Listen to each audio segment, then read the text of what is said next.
Cricket only நேயர்களுக்கு வணக்கம். இப்போ நம்ம கூட ஷியாம் சார் இருக்காங்க. சார், இப்போ சமீபமா பார்த்தீங்கன்னா, தோனி மேல நெறைய குற்றச்சாட்டுகள் எழுந்துகிட்டே இருக்கு. அவரு கேப்டனா இருந்த காலத்துலேருந்தே அவர் மீது நெறைய குற்றச்சாட்டுகள் இருக்கு. இத நீங்க எப்படி பார்க்குறீங்க? இப்போ இர்ஃபான் பத்தானோட பழைய வீடியோ வைரல் ஆயிட்டு இருக்கு. "ஹுக்கா நான் சப்ளை பண்ணல. அதனால தான் எனக்கு டீம்ல இடம் இல்ல." அப்படிங்கிற மாரிலாம். தோனிக்கு குட் சைடே இல்லையா? இல்ல இது எப்படி? வந்து இல்ல இப்ப இது வந்து இப்ப சோசியல் மீடியால ஒரு ட்ரெண்டா என்னன்னு தெரியல.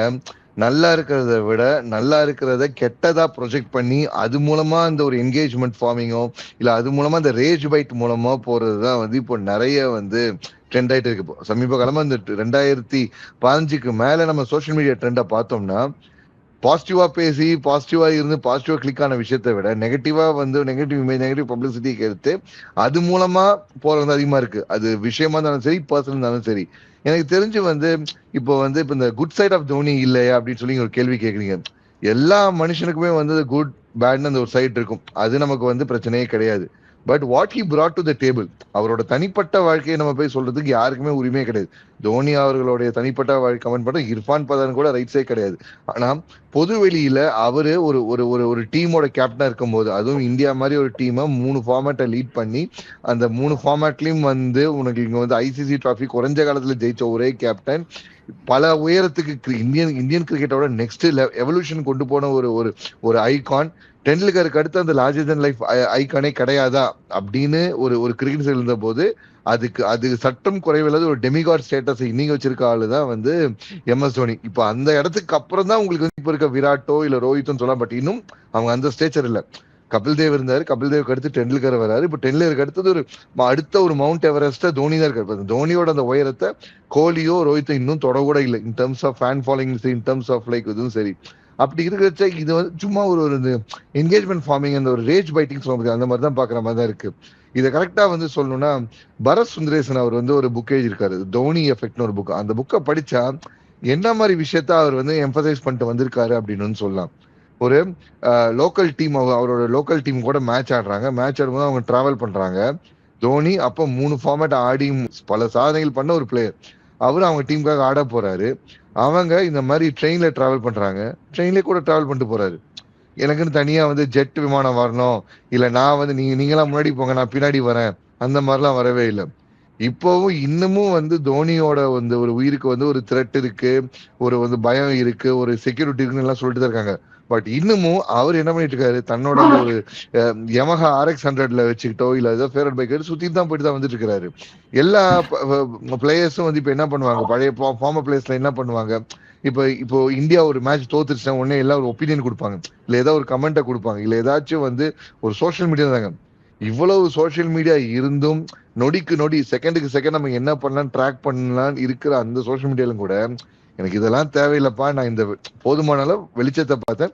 என்னோட பணி கிரிக்கெட் ஆடுறது, இந்தியாவுக்கு பேர் வாங்கி கொடுக்கறது, இல்ல சிஎஸ்கே லீட் பண்றது, அவ்வளவுதான். அதுக்கப்புறம் நான் என் வேலையை பார்த்து சொல்லிட்டு அவரோட ஃப்ரெண்டோட பர்த்டே பார்ட்டிக்கு போயிட்டு இருக்கிறாரு, ஒரு கேம்ப் ஃபயர்ல வந்து டான்ஸ் ஆடிட்டு இருக்கிறாரு, இந்த மாதிரி தான் பண்ணிட்டு இருக்காரு. ஒரு வாழ்க்கையை தனக்கு பிடிச்ச மாதிரி தன்னோட வேலையை முடிச்சிட்ட பிறகு ஒரு ஹாப்பி ரிட்டைர்மெண்ட் லைஃப் எடுத்து ஒருத்தங்க இருப்பாங்க பாத்தீங்களா, அந்த மாதிரி ஒருத்தர் வாழ்ந்திருக்கா அது MS தோனி தான். பழைய ஃபார்மர் பிளேயர்ஸ் யாருமே கிடையாது. டிராவிட் அவர்கள் பாத்தீங்கன்னா கோச்சிங் எடுத்துட்டு போனாரு. யுவராஜ் சிங் வந்து ரெகுலரா இந்த மாதிரி வந்து சோசியல் மீடியால என்கேஜ்மெண்ட் பண்ணிட்டு இருக்காரு. வீரேந்தர் சேவாக் கமெண்ட்ரி பண்ணிட்டு இது பண்ணிட்டு இருக்காரு. கங்குலி சொல்லவே வேணாம், அட்மினிஸ்டர் இருந்தாரு. டெண்டுல்கர் அவர் வந்து ரெகுலரா வந்து சோசியல் பழைய அவங்க பிளேஸ் யாருமே இல்லாம இவர் மட்டும் தனி பாதையில போயிட்டு இருக்காரு. ஒருவேளை இந்த தனி பாதையில் இருக்கிறதா இவங்களுக்கு பிரச்சனையா இருக்குதா என்னன்னு தெரியல. ஏன்னா ஒரு மனுஷன் அவர் உண்டு ஒரு வேலை உண்டுன்னு இருக்கிறாரு. ஆடின காலத்துல பிரச்சனை, நீங்க அப்பவே பிரச்சனையை ரைஸ் பண்ணிருக்கணும், அதை ரைஸ் பண்ணவே இல்லை. எல்லாம் ஆடி முடிச்சதுக்கு அப்புறம் வந்து உங்களுக்கு ஃபுல்லா வந்து அந்த ஒரு ஒரு ஒரு ஒரு ஒரு பேர்லாம் வந்துட்டு திடீர்னு வந்து திருப்பி சேத்தா வரி இறைக்கிற மாதிரி தான் இருக்கு. எனக்கு இது வந்து ஆஸ் அ பிளேயரா இர்ஃபான் பத்தான் அவரோட மதிப்பை குறைச்சிக்கிறாரோ அப்படிங்கிற மாதிரி தான் எனக்கு தோணுது. Okay sir. இர்ஃபான் பத்தான் மட்டும் நம்ம சொல்லிட முடியல. இப்போ மனோஜ் திவாரி என்ன சொல்றாருன்னா, நான் ஒரு செஞ்சுரி அடிச்சேன் வெஸ்ட் இண்டீஸ் கூட, அதுக்கப்புறம் 14 மேட்ச் நான் உட்கார வச்சிட்டாரு அப்படின்றாரு அவரும்.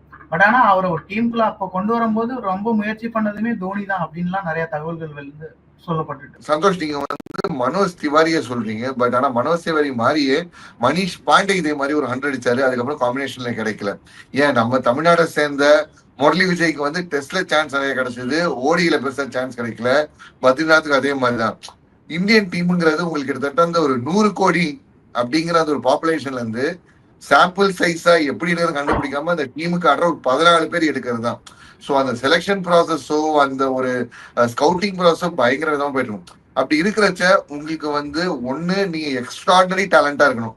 இப்போ வந்து ஒரு விராட் கோலி எப்படி ஊர்ல காமிச்சாரோ, இல்ல வந்து ரோஹித் சர்மா எப்படி தன்னுடைய டெபியூ ஐசிசி மேட்ச்லயே ஒரு 50 அடிச்சாரோ, ஒரு குரூஷியலான ஐசிசி டோர்னமெண்ட் இந்தியா அந்த டோர்னமெண்ட்ல வந்து இந்தியா அந்த ஃபார்மேட்ல ஒரே கேம் தான் ஆடி இருக்கு. அதுக்கு முன்னாடி வேற கேம் ஆனதே கிடையாது. அவங்க ஹோஸ்ட் ஆடுறாங்க. ஒரு ஒரு ஒரு மாதிரி ஒரு பயப்படுற மாதிரி நிலைமையில இருக்கு. போறாரு 50 அடிக்கிறாரு, சூப்பர். அதோட ஸ்பாட் ஃபீல்டு. அதுக்கப்புறம் தான் அந்த கேன் கொடுக்கப்படுது. ஸோ எந்த மாதிரி இடத்துல எந்த மாதிரி விஷயத்துல எப்ப அடிச்சாங்க அப்படிங்கிற விஷயமும் பார்க்கப்படணும்ல. ஸோ இப்படி பார்த்தா வந்து ஹிட் ஆர் மிஸ்ங்கிறது தோனி காலத்துல மட்டும் இல்ல, அதுக்கு முன்னாடி வந்து ஆடின பிளேயர்களையும் சொல்லிட்டே இருக்கலாம். உங்களுக்கு சச்சின், ராகுல், சௌரவ் இவங்க முன்ன ஆடின டைம்ல அமோல் மசும்தான் ஒரு பிளேயருக்கு இந்தியா காலப் சான்ஸ் கூட கிடைக்கவே இல்லை. இத்தனைக்கு டொமஸ்டிக்ல அவங்களோட சூப்பரா ரன் வச்சிருந்தாரு. நம்ம தமிழ்நாட்டுல இருந்து சரத்னு ஒரு சூப்பரான பிளேயர், அவருக்கெல்லாம் திருப்பி அந்த ஒரு காலை பெருசா சுஜித் சோமஸ் வந்தார் கர்நாடகால இருந்து. இடன் மேக் இட் அந்த அந்த ஒரு 11 தாண்டி போவே இல்லை. ஸ்ரீராம் ஒரு சீசன் ஒரு சீரீஸ் ஆடினாரு, திருப்பி வரவே இல்லை. ஸோ எல்லா காலத்திலயும் வந்து அந்த ஒரு வாய்ப்புகள் கிடைச்ச பிளேயர், வாய்ப்புகள் கிடைக்காத பிளேயர் அப்படி இருந்துகிட்டே தான் இருக்கிறாங்க. அது நம்மளுடைய இந்த பாப்புலேஷன், இந்த இவ்வளவு பெரிய இந்த சாம்பிள் சைஸ், இந்த மாதிரி விஷயத்தான் கொல்லாமே தவிர இந்த தனிப்பட்ட ஒருத்தர் அவரோட பயாஸ்பா, அவரோட ரீசன்சி பயாஸ்பா அப்படின்னு சொல்லவே முடியாது. நம்ம வந்து ரொம்ப நாளா பேசிட்டு இருக்கிறோம், இந்தியன் டீம்ல வந்து தமிழர்கள் வந்து பெருசா எடுக்கிறது இல்ல, போறது இல்ல, வருது இல்லைன்னு சொல்லிட்டு போயிட்டு வந்துட்டு இருக்கோம். ஒரே டைம்ல ஒரு டீம்ல நம்ம இந்தியன் கிரிக்கெட் டீம்ல வந்து முரளி விஜய் இருந்தாரு, சுப்பிரமணியம் பத்ரிநாத் ஆடினாரு, ரவிச்சந்திரன் அஸ்வின் இருந்தாரு, லட்சுமிபதி பாலாஜி இருந்தாரு. பிளேயிங் 11ல 4 பேர் வந்து தமிழ்நாடு ரெப்ரசென்ட் பண்ண வந்தாங்க. இது எப்ப நடந்துச்சு? இது எப்ப நடந்துச்சு உங்களுக்கு? தோனின்னு ஒருத்தர் சிஎஸ்கே ஒருத்தர் லீட் பண்ண வராரு, பீகார் ஜார்க்கண்டா இருந்து ஒருத்தர் இங்க வராரு. அங்க வந்து டொமஸ்டிக் இங்க வந்து ஐபிஎல் சைக்கிள் ஆரம்பிக்குது. அப்ப பாக்குறாரு இந்த டேலண்ட், ஓகே திருப்பி வாங்க. லட்சுமிபதி பாலாஜி தோனி டெபியூ ஆகிறதுக்கு முன்னாடியே வந்து அவர் போய் வந்து அங்க பாகிஸ்தான்ல வந்து கலக்கிட்டு வந்தவர். தோனிங்கிற பேர் இங்க ஒரு ஃபார்ம் ஆகிறதுக்கு முன்னாடியே போய் பாகிஸ்தான்ல போய் கலக்கிட்டு வந்த ஒரு மனுஷன். திருப்பி அந்த கரியரை ஒரு ரீபூட் பண்ணது யாரு? சோ இந்த விஷயத்துல நம்ம பார்க்கணும். இப்போ வந்து அவர் இந்த மாதிரி வாய்ப்பு கிடைக்கல, எங்களை மறுத்தாங்க அப்படின்னு சொல்றது பண்ணல. அவரே இப்ப நீங்களே சொன்னீங்க, அவரே தான் வந்து புஷ் பண்ணாரு, மனோஜ் திவாரி சான்ஸ் கொடுன்னு சொல்லிட்டு. மைட் பி இப்போ அந்த ஒரு வெஸ்ட் இண்டீஸ் கூட அந்த மேட்ச் வந்து ஒரு முக்கியமான ஒரு ஐசிசி மேட்ச்லயோ இல்ல ஒரு முக்கியமான ஒரு சாம்பியன்ஸ் ட்ராஃபி மேட்ச்லயோ அந்த மாதிரி ஏதோ நடந்திருந்தா அது கூடுதல் இம்பார்ட்டன்ட் இருக்கும். பைலேட்ரல்ல வந்து அடிக்கிறது பெரிய ஒரு விஷயமா இருக்காதுல்ல. இப்போ மனிஷ் பாண்டே, இப்ப நீங்க 100 சொல்றீங்க, மனிஷ் பாண்டே சேசிங்ல ஆஸ்திரேலியால ஒரு 100 அடிச்சாரு. இப்ப எனக்கு உங்களுக்கு இப்ப நீங்களாம் செலக்டரா இருக்கும், மனிஷ் பாண்டே ஒரு 100 அடிச்சிருக்காரு, மனோஜ் திவாரியும் 100 அடிச்சிருக்காரு, யாரை சூஸ் பண்ணிக்கிறேன் நமக்குள்ளே டைலமா வரும். நீங்க வந்து நம்ம மனோஜ் திவாரி சொல்றீங்க, நான் மனிஷ் பாண்டே சொல்றேன். எப்ப ஆஸ்திரேலியால சேசிங்ல அடிச்சிருக்காம அந்த பையன் அடிச்சு சொல்லுவோம். இப்படி அந்த டிஃபரன்ஸ் ஓப்பன் இருந்துட்டே இருக்கும். இதை வந்து அவர் தலையில கட்டுறது கரெக்டா படல. ஏன்னா இதுக்கு முன்னாடி பல திறமையான பிளேயர்கள் எடுக்க முடியாம போயிட்டு இருந்த டீம் தான் நம்ம டீம். அப்போ பரவலா எல்லாராலுமே சொல்லப்பட்டது வந்து அந்த சிஎஸ்கே கோட்டா அப்படிங்கிற ஒரு விஷயம். அதை நீங்க எப்படி பாக்குறீங்க? சிஎஸ்கே கோட்டா அப்படின்னு அந்த ஒரு டேர்ம் வந்து இப்ப என்ன ஆச்சா, அதுதான் ஃபர்ஸ்ட் ஆரம்பிச்சது. இப்போ வந்து இப்போ கேகேஆர் கோட்டா வரைக்கும் வந்து நின்றுட்டு இருக்குது. இப்போ வந்து சிஎஸ்கே கோட்டா ஆரம்பிச்சது, இப்போ கேகேஆர் கோட்டான்னு வரைக்கும் வந்துட்டு இருந்துச்சு. நம்ம இந்தியன் நம்ம அந்த செலெக்ஷன் பார்த்தாலே வந்து என்ன பண்ணுவாங்க, டிஃபால்ட்டா வந்து அந்த லாபிங் இருக்கும். இந்த சென்ட் இப்போ வந்து இஃப் பர்சன் வந்து இப்ப என்ன பெங்கால்ல இருந்து வந்தாருன்னா பெங்கால் பிளேயர்ஸ் சான்ஸ் கொடுப்பாரு. ஜக்மோகன் டால்மியா, சௌரவ் கங்குலி இருந்த போது நிறைய அந்த east side of Bengal players நிறைய பேர் இருந்தாங்க. தீப்தாஸ் குப்தா, சிவ் சுந்தர் தாஸ், உங்களுக்கு வந்து லட்சுமி ரத்தன் சுக்லா, நிறைய இந்த மாதிரி வந்து பெங்கால் ஆடி இருந்த அந்த பிளேயர்ஸ் வந்து இந்த பக்கம் வந்து சான்ஸ் கொடுத்தாங்க. இப்போ அதே வந்து ஒரு கர்நாடகா ஹெட் இருக்கும் போதோ இல்ல பிளேயர் இருக்கும் போதோ நிறைய கர்நாடகா பிளேயர்ஸ் இருப்பாங்க. எப்படி இந்த 4 பேர் நம்ம வந்து தமிழ்நாட்டுல இருந்து போனாலும் ஒரு டைம்ல ஜவல் ஸ்ரீநாத், வெங்கடேஷ் பிரசாத், அனில் கும்ப்ளே இல்லாம டீம் கிடையாது. அதே மாதிரி பேட்டிங் பாத்தீங்கன்னா ராகுல் டிராவிட் வந்துருவாரு. இது தவிர்த்து சுனில் ஜோஷி ஒருத்தர் இருப்பாரு, அப்புறம் விஜய் பரத்வாஜ் இருந்தாரு. இந்த மாதிரி ஆர்டர் 11ல 6 பேர் இந்த மாதிரி இருப்பாங்க. ஏதோ ஒரு டைம்ல ஏதோ ஒரு குறிப்பிட்ட ரீஜன் அவங்களோட அந்த ஒரு டாமினேஷனோ இல்ல அந்த ஒரு பயாஸோ இருந்துட்டு தான் இருக்கு. மும்பை பீக்ல இருந்த போது பிளேயர்ஸ் நிறைய பேர் மும்பை பிளேயர்ஸ் இருந்தாங்க. சச்சின் டெண்டுல்கர், சஞ்சய் மஞ்சரேகர், உங்களுக்கு கீழே வந்து குல்கர்னி, அபய் குருவில்லா, இருந்தாங்க. ஸோ இந்த மாதிரி வந்து ஆளுங்கள் அந்தந்த ஒரு ஒரு ஒரு அவங்க என்ன ஃபீல் பண்ணுவாங்கன்னா, சரி இப்ப கேப்டன் வந்து எனக்கு இந்த பிளேயரோட நான் முன்னாடி ஒர்க் பண்ணியிருக்கேன், இல்ல அவரோட திறமை எனக்கு தெரியும், நான் அவனை பார்த்திருக்கேன், அவங்ககிட்ட என்னோட பெஸ்ட்டை எடுக்க முடியும் அப்படின்னு ஒரு கேப்டன் பிலீவ் பண்றாரு, கோச் பிலீவ் பண்ணாங்கன்னா அந்த கோச்சை கொடுக்க வேண்டியதுதான் வந்து செலக்டரோட வேலை. ஜவஹர் ஸ்ரீநாத் பெரிய ஃபார்ம்ல இல்ல. ஜவஹர் ஸ்ரீநாத் வந்து ஆல்மோஸ்ட் ரிட்டையரிங் ஏஜ்ல இருக்காரு. நான் வந்து ஆட மாட்டேன்னு சொல்லிட்டு போயிருக்காரு. ஸ்ரீநாத் எடுக்கலன்னா இந்த வேர்ல்டு கப் நான் டீமை கூட்டு போக மாட்டேன்னு கங்குலி சொன்னாரு. இத்தனைக்கும் அந்த டைம்ல நம்ம டீம்ல யங்ஸ்டர் சூப்பரா ஃபார்ம் ஆயிட்டாங்க. ஜாகிர் கான் ஒரு மிகப்பெரிய ஒரு அட்டாக்கை லீட் பண்ணது, அந்த ஒரு மெச்சூர் ஸ்டேஜ் வந்துட்டாரு. கூட வந்து ஆஷிஷ் நேரா வந்துட்டாரு. இது தவிர்த்து உங்களுக்கு வந்து போலிங் ஆல்ரவுண்டர் அஜித் அகர்கர் இருக்காரு. இது இருந்தும் ஜவஹர் ஸ்ரீநாத்தை நம்பி 2003 கூட்டு போனாரு கங்குலி. இந்தியா வந்து ஃபைனல்ஸ் வரைக்கும் போச்சு. கிட்டத்தட்ட ஒரு 20 வருஷம் கழிச்சு நம்ம ஃபைனல்ஸ் போனதுன்னா அந்த டைம் தான். கேப்டன் எந்த அளவுக்கு ஒருத்தங்க ட்ரஸ்ட் பண்றாங்களோ அதை வச்சுதான் டீமோட சக்சஸ். இதே தோனி வந்து உள்ள கொண்டு வந்து சிஎஸ்கே கோட்டான்னு சொன்னீங்க. இந்த ஒரு 4 பிளேயர் தவிர மத்த எந்த பிளேயர் பெருசா ஷைன் ஆனாங்க? சுதீப் தியாகி வந்தாரு, பெருசா அந்த மாதிரி ஷைன் ஆகல. மன்பிரீத் கோனி அங்க அது ஒரு பெரிய வந்து பெரிய லெவலுக்கு போல. ஈஸ்வர் பாண்டே அந்த பெரிய சக்சஸுக்கு போல. ஒரு ட்ரையல் நேரம் தான். இப்போ நெட்ஸ்ல இப்போ நம்ம வந்து ஒரு டொமஸ்டிக் பிளேயர் ஆடிட்டு இருக்காரு. அவரோட டீமுக்கு 12 மாசம் 10 மாசம் ஆடிட்டு 2 மாசம் ஐபிஎல் ஆட வராரு. சோ நீங்க ஐபிஎல் அவர் எப்படி எடுக்கிறீங்க? அவங்களோட டொமஸ்டிக் ஸ்டாட்ஸை வச்சுதான் உள்ள பேக் பண்ணி உள்ள பிட் பண்ணி நீங்க எடுக்கிறீங்க. பிட் பண்ணி பார்க்கும்போது சம்திங் ஏதோ பால் வந்து ஹாட் பால் ஸ்விங் ஆகுது, இல்ல வந்து திடீர்னு ஒரு ரா பேஸ் அடிக்கிறது, ஓகே இந்த ஒரு அன்னோன் காமெண்ட்டே கூட்டு போலாம், ஒரு டூருக்கு கூட்டு போலாம் அப்படிங்கிற மாதிரி ஒரு சான்ஸ் இருக்கிறாங்க. ஏன்னா இப்ப இருக்கிற மாதிரி உங்களுக்கு வீடியோ ஃபுட்டேஜ் தான் கிடைக்கிறது கிடையாது. எல்லா டொமஸ்டிக் வீடியோ ஒரு அன்னோன் கமாடிட்டி எக்ஸ்ப்ளோர் பண்ணோம்னா அங்க வந்து நமக்கு ஒரு அட்வான்டேஜ் கிடைக்கும்ல. பும்ரா எப்படி வந்தாரு? பும்ரா உங்களுக்கு வந்து ஒரு லோக்கல் டோர்னமெண்ட்ல பார்த்திவ் பட்டேல் போய் வந்து சீஃப் கெஸ்டா போறாரு. அங்க ஒரு பையனோட ஆக்ஷனை பிக் பண்ணவே முடியல. எல்லாம் பட்டுன்னு விக்கெட்டை கொடுத்துட்டு இருக்கிறாங்க. உடனே ஜான் ரைட்டுக்கு போன் பண்ணி இந்த பையனை பாருங்கன்னு சொல்லி வராங்க. ஜான் ரைட்டும் பாக்குறாரு. ஒரு போலருக்கான ஆக்ஷனே இல்ல, ஒரு அன்னோன் ஆக்ஷன், ஒரு அன்னோன் கமாடிட்டி வராரு. அன்னைக்கு ஆரம்பிச்ச பும்ரா இன்னைக்கு வந்து ஒரு மல்கம் மார்ஷலுக்கு அடுத்து இந்த உலகக்கான மிகப்பெரிய போலர் உருவாயிருக்கிறார். சோ ஒரு கேப்டன் அவங்கள வந்து கட் ஃபீலிங் எப்படி ஒர்க் ஆகும்னா, அந்த பிளேயரை க்ளோஸ் குவார்டர்ல பார்க்கும்போது மைபி சிஎஸ்கே அவங்க இந்த க்ளோஸ் குவார்டர்ஸ்ல ஒரு பார்த்து இவங்க பொட்டன்ஷியல் பார்த்ததுனால தான் இந்த பெஸ்டையும் பார்த்தாங்கல்ல.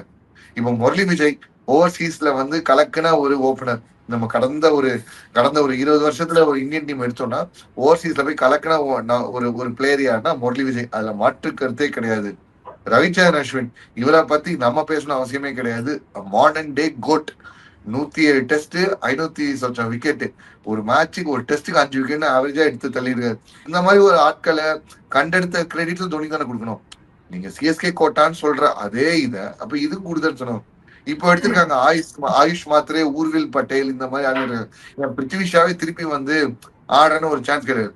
வாட் இஃப் இங்க வந்து ஒரு தோனியோட மென்டார்ஷிப்போ இல்ல தோனியோட கைடன்ஸ்ல அடுத்த ஒரு செகண்ட் லைஃப் கிடைச்சா என்ன? எப்படி லட்சுமிபதி பாலாஜிக்கு ஒரு செகண்ட் லைஃப் கிடைச்சதோ, ஒரு திருப்பி அப்படி ஒரு இன்ஜுரியில போனவரை டக்குன்னு அந்த ஒரு செகண்ட் ஃபேஸ் ஆஃப் லைஃப்ல ஒரு கலக்கினாரோ அந்த மாதிரி கலந்துட்டு போனோம்ல. இந்த ஒரு கோட்டா விஷயமோ இந்த பயஸ் விஷயமோ எப்பவுமே நம்ம இந்தியன் டீம் பொறுத்து இருக்கு. ஏன்னா இப்ப நம்ம வந்து ஒரு அக்ராஸ் லென்த் டு பிரெத் ஒரே இதுவா கிடையாது. We are split across different division, different states, different clubs, அந்த மாதிரி தான் இருக்கு. ஸோ அப்படி இருக்கும்போது ஒரு கேப்டன் சைட்ல இருந்து வராங்க, இல்ல கோச் சைட்ல வராங்கன்னா, ஒருத்தர் க்ளோஸ் குவார்டர்ஸ்ல பார்த்து அவங்கள வந்து பிக் பண்ணி எடுத்திருக்காங்கன்னா, தென் அது அவங்களுடைய கட் ஃபீலிங் ட்ரஸ்ட் பண்ணி தான் பண்ணும். அதே டைம் அவங்க ஃபெயில் ஆகும் போது அந்த பிளேமை பாஸ் பண்ணி தான் ஆகணும். இப்போ ஹர்ஷித் ராணாவை சொல்றோம். இப்போ ஹர்ஷித் ராணா வந்து 3 ஃபார்மேட்டும் ஆடுறாரு. ஜஸ்பிரீத் பும்ராவோ, முகமது சிராஜோ, முகமது ஷமியோ ஆடுறது இல்லை. இப்போ ஹர்ஷித் ராணா ரியலி இருக்கான்னா இது வரைக்கும் அவர்கிட்ட பெருசா எக்ஸ்பிளைன் பண்ணல. பட் இஃப் யூ ப்ரூவ்ஸ்னா கிரெடிட் கங்குலி, கிரெடிட் கம்பி இருக்கோ இல்ல கேகே இருக்கோ போகணும். இல்லைன்னா நம்ம வந்து we can give a criticism. So நீங்க வந்து தோனி அந்த சிஎஸ்கே கோட்டாங்கிறதுங்கிறது நான் வந்து இந்த வார்த்தையை நம்ம வந்து கொஞ்சம் ரீப்ளேஸ் பண்ணோம். தோனியோட அந்த ஒரு பிக்ஸ் அவரு வந்து கண்டெடுத்த ஒரு பிக்ஸ் அப்படின்னு சுரேஷ் ரெய்னாக்கு ஒரு மிகப்பெரிய ஒரு ரீச்சி கிடைச்சது சிஎஸ்கே ஆடுறதுக்கு அப்புறம் தான். உங்களுக்கு சிஎஸ்கே ஜட்டு ரவீந்திர ஜடேஜா இன்னைக்கு வந்து இவ்வளோ ஒரு 3 ஃபார்மேட்லயும் வந்து கலக்கின ஒரு கல்ட் ஸ்டேட்டஸ் வந்து சிஎஸ்கே தான். ஆல்ரெடி ராஜஸ்தான்ல ராக் ஸ்டார்னு வந்தாலும் இங்க வந்ததுக்கு அப்புறம் தான். அந்த விஷயத்த பாருங்க, எத்தனை பேர் இங்க இருந்து போய் அச்சீவ் பண்ணிருக்காங்கிறத நம்ம பாக்கணுமே. ஓகே, இதை நம்ம இப்படியும் எடுத்துக்கலாமா? விராட் கோலி ஸ்டார்டிங் பீரியட்ல ரொம்பவே இன்கன்சிஸ்டன்சியா இருந்தாரு டெஸ்ட்ல. இன்னைக்கு ஃபியூச்சர்ல பார்க்கும்போது இன்னைக்கு அவர் ஒரு லெஜண்ட். அதுக்குமே வந்து தோனி தானே பேக்கப் பண்ணாரு. அதையும் நம்ம இதுல எடுத்துக்கலாமா? நீங்க அந்த விராட் கோலின்னு சொல்லும்போது இன்னொருத்தர் பெரிய மறக்கிறீங்க, ரோஹித் சர்மா. விராட் கோலி அண்ட் ரோஹித் சர்மா 2 பேருமே வந்து அந்த ஒரு லாங் ரூப் கொடுக்கப்பட்டுச்சுல. இப்ப விராட் கோலி வந்து நீங்க டெஸ்ட்ல சொல்றீங்க, ரோஹித் சர்மா வந்து அந்த ஓடிஐ ஃபார்மேட்ல வந்து அந்த ஒரு லாங் ரன் கொடுக்கப்பட்டுச்சு. கிட்டத்தட்ட 2007 இருந்து 2013 வரைக்குமே வந்து கொஞ்சம் வாபுலா தான் இருந்துச்சு ரோஹித் சர்மாவோட கரியர். சேம் வைஸ் விராட் கோலியோட கரியர் ஒயிட் பால்ல கொஞ்சம் டக்குன்னு அந்த தான் ஒரு அடுத்த லெவலுக்கு இருக்கிறோம், அந்த நம்பர் 3 நம்பர் 4 வந்து ஆடுறது ரெடியா இருக்கும்னு சொல்லிட்டு அவர் அந்த இனிஷியல் காமிச்சாரு. பட் டெஸ்ட்ல அந்த ஒரு கேலிபரை கொடுக்கல. ஆனா இந்த 2 பேரோட கேலிபரையும் ஒருத்தர் வந்து எவாலுவேட் பண்ணாரு யாருன்னு பாத்தீங்கன்னா வந்து தோனி தான். சோ இப்போ வந்து உங்களுக்கு வந்து ரோஹித் இப்போ வந்து ஒரு ஒயிட் பால்ல ஒரு பீஸ்டா மாறி இருக்கிறதும், விராட் கோலி வந்து டெஸ்ட்ல இந்த அந்த ஒரு கட்டத்துல வந்து 3 ஃபார்மேட்லயும் 50 ஆவரேஜ் வச்சிருந்தாரு விராட் கோலி. அவரோட பீக் ப்ராவஸ்ல இருந்து அன்பார்ச்சுனேட்லி அவர் டெஸ்ட்ல ரிட்டையர் ஆயிட்டார். பட் இதே தோனி இருக்கும் பட்சத்தில் நடந்து விட்டுருக்க மாட்டாரு. ஒரு ஒரு ஒரு நல்ல ஒரு தலைவனோட விஷயம், ஒரு விஷனரி எப்படி இருக்கணும்னா, இன்னைக்கு அவங்களோட தேவை ஃபிட் ஆகுதான்னு பார்க்க மாட்டாங்க. இதே மாதிரி இன்னும் ஒரு குறிப்பிட்ட காலத்துக்கு ஃபோர்சீவல் ஃபியூச்சர் இவங்க என்ன பண்ணுவாங்க, அதனாலதான் வந்து அவங்கள விஷனரின்னு சொல்றோம். இப்போ டெண்டுல்கர் அவரை கேக்குறாங்க, ரெக்கார்ட்ஸ் யாரு பிரேக் பண்ணுவான்னு நினைக்கிறீங்க, ரோஹித் ஆர் விராட் பிரேக் பண்ணுவாங்க அப்படின்னு சொன்னாரு. பண்ணிட்டாங்களா இல்லையா? ரோஹித் வந்து most number of T20, most number of 200s in ODI அடிச்சு அவர் பாட்டுக்கு அவர் ரெக்கார்டு தண்ணி போயிட்டு வந்துட்டு இருக்காரு. ஓப்பனர் அதிக ரன்ஸ் சொல்லிட்டு அவர் ரன் ரெக்கார்ட் பண்ணிட்டு இருக்காரு. இந்த பக்கம் விராட் கோலி டெண்டுல்கரை சேஸ் பண்ணிட்டே இருந்தார். உங்களுக்கு வந்து ஓடியில இப்ப என்ன 50 100s அடிச்சாச்சு, அடுத்து அந்த 18,000 நோக்கி வந்து பயணத்தை போயிட்டு இருக்காரு. சோ இது எப்படி தெரிஞ்சது? அவங்க 2 பேரும் அண்டர் 19 வந்து காலகட்டத்தில் அவங்க கேலிபரை பார்த்து என்ன மாதிரி what they brought to the table. 11 பேர் ஆடுறாங்கன்னு ஒரு டீம்ல சொல்றோம். பேட்டர்ஸ் பாத்தீங்கன்னா முதல்ல ஒரு 5 பேர் தான். அந்த 5 பேர் இவங்க ஆட்டம் மட்டும் தனியா தெரிஞ்சது, இவங்களோடது மட்டும் யூனிக்கா தெரிஞ்சதுன்னா தென் அவங்கள வந்து விஷனரியே நினைக்கிறது தானே. சோ இதுக்கு இந்த எல்லா கிரெடிட்டும் வந்து ஆஸ் அ விஷனரியே நம்ம தோனி தான் கொடுத்தானு. பட் ஆஸ் ஆல்வேஸ் ஃபேன்ஸ் தான் வந்து அவரு கிரெடிட் சொல்லுவாங்க. அவர் இந்த விஷயத்த ஒரு பெருசா எடுத்துக்க மாட்டாரு. நம்ம ஒரு ஃபேன் போய் கேட்கிறாரு, நீங்க 2011 நீங்க வந்து ஜெயிச்சு கொடுத்தீங்க அப்படின்னு சொன்னாரு. இல்ல திருச்சிக்கோ, டீம் ஜெயிச்சது, இது டீம் எஃபர்ட், அந்த டீமோட நான் பயணிச்சு ரொம்ப சந்தோஷப்படுறேன். இது ரெக்கார்டட் வீடியோல இருக்கு, ஒரு ரெக்கார்டட் வீடியோவே இருக்கு. அவர் ஆஸ் யூஷுவல் வந்து இந்த கிரெடிட் டீமுக்கு தான் போவோம், இல்ல செலக்ஷன் பேனலுக்கு தான் போவோம் அப்படின்னு சொல்லிட்டு போயிட்டு இருப்பாரு. அதே போல இப்ப ஆரம்ப காலகட்டத்துல எந்த ஒரு செல்வாக்கும் இல்லாத போது ஒரு கேப்டன் ஆகுறாரு. ஆனா அவர் எடுத்த முடிவுகள் எல்லாமே ரொம்ப ஸ்ட்ராங்கானது. என்ன வேணா அவருக்குமே நடந்திருக்கலாம். பட் ஆனா யோசிக்காம அதை எடுத்துறத வந்து நம்ம அப்ரிஷியேட் தானே பண்ணணும். கண்டிப்பா. உங்களுக்கு ஆஸ்திரேலியால டீமை கூட்டு போறாரு. ஆஸ்திரேலியால டீமை கூட்டு போகும்போது எனக்கு இந்த டீம் அந்த அந்த அந்த அந்த சீரீஸே கொஞ்சம் வந்து பயங்கர கான்ட்ரவர்சியான சீரீஸ். டெஸ்ட்ல அவ்வளவு தூரம் கான்ட்ரவர்சி ஆச்சு, போச்சு வந்துச்சு. தென் ஓடிஐக்கு டீம் எடுக்கணும். ஓடிஐ டீம்னு இல்லப்பா, நான் வந்து இந்த சீனியர்ஸை கொஞ்சம் ரெஸ்ட் பண்றேன், சீனியர்ஸ் நான் வந்து வேணாம். ஏன்னா 2011 வேர்ல்டு கப் நடக்க போகுது. இப்போ ஆஸ்திரேலியாவுக்கு கிரவுண்ட்ஸ் எல்லாம் பெருசுங்க, ஃபீல்டிங் நிறைய பண்ணோம். இவங்க தான் இன்ஜுரி ஆயிட்டா போயிட்டு இவங்களை தூக்கிட்டு சுத்த வேண்டியது கஷ்டமா இருக்கும்.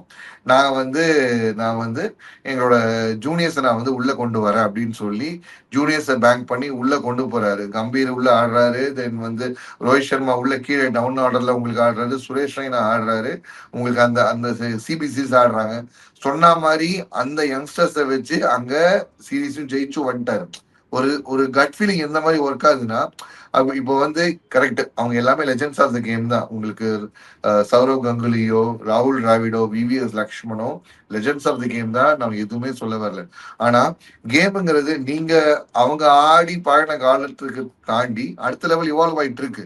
ஆல்மோஸ்ட் இந்த 2007-10 கிட்ட போகும்போதே கிட்டத்தட்ட உங்களுக்கு வந்து பவர் பிளேக்குள்ள உள்ள வந்தாச்சு, எல்லாம் T20 இம்பாக்ட் உள்ள வர ஆரம்பிச்சிச்சு. 2 சைடு நியூ பாலுங்கிறது அப்பதான் பேசிட்டு இருக்கிறாங்க. உங்களுக்கு வந்து எல்லாத்தையும் பேசிட்டு போயிட்டு வந்துட்டு இருக்காங்க.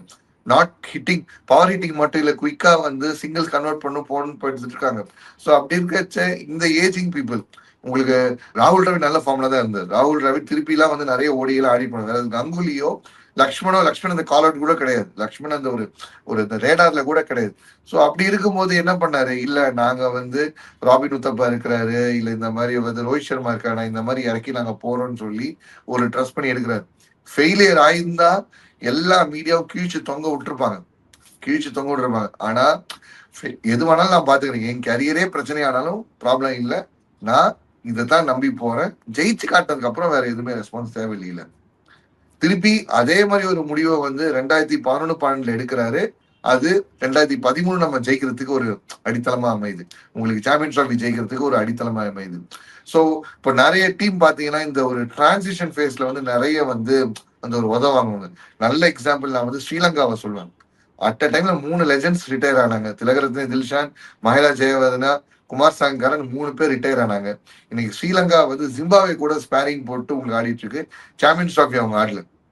1996 வேர்ல்டு கப்பை ஜெயிச்சு சும்மா எல்லாத்தையும் ஷாக் கொடுத்து டெஸ்ட்ல வந்து ஹையஸ்ட் ரன்ஸ், ஓடிஐல வந்து அந்த டைம்ல ஹையஸ்ட் ரன் அடிச்ச ஸ்ரீலங்கா இங்க வந்து சாம்பியன்ஸ் ட்ராஃபி வந்து உள்ள ஆடல. ஸ்பேரிங் போட்டு ஜிம்பாவே கூட ஸ்பேரிங் போட்டு ஆடிட்டு போயிட்டு காமிச்சிட்டு போயிட்டு வந்துட்டு இருக்காங்க.